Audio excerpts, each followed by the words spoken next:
அரசியல் அனுபவம்னு கூட சொல்ல முடியல, அரசியல் அறிமுகம் கூட இல்லாத இளைஞர்களா இருக்கிறாங்க. பிளஸ் கேர்ள்ஸே இல்லை. நீங்க பாத்தீங்கன்னா 100% மேல். அது எந்த கட்சியிலும், அது அதிமுக, திமுக, பாஜக, நாம் தமிழர் கட்சி, விசிக, எல்லாத்துலயுமே வந்து பெண்கள் அணி எல்லாம் இருக்கும். இங்க ஒரு பெண்கள் வந்து நிறைய பேர் வந்து பெண்கள் விலகிற நியூஸ் தான் நம்ம பார்த்துட்டு இருக்கோம்.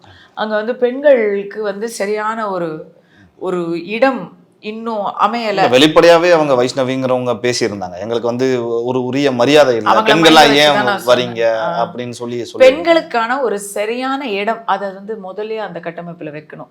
ஒரு கட்சி வளரணும்னா வெறும் இளைஞர்களை மட்டும் வச்சுக்கிட்டு பெரியவங்க, இப்போ இவங்கெல்லாம் வந்து தங்களுடைய பெற்றோர் காசை எடுத்துக்கிட்டு வந்து விஜய பார்க்க வர்றவங்க, சரிங்களா? தானா சம்பாரிச்சு அரசியலுக்கு வந்து ஓட்டு போடுறவங்களுடைய மனநிலை வேறையா இருக்கும். ஸோ அது எல்லாமே இந்த கேள்விகளுக்கெல்லாம் இந்த விக்ரவாண்டியில் அவர் இடைத்தேர்தலில் நின்று இருந்தால் இதுக்கெல்லாம் ஒரு கேள்விக்கு பதில் கிடைச்சிருக்கும். அவர் கோட்டை விட்டார்.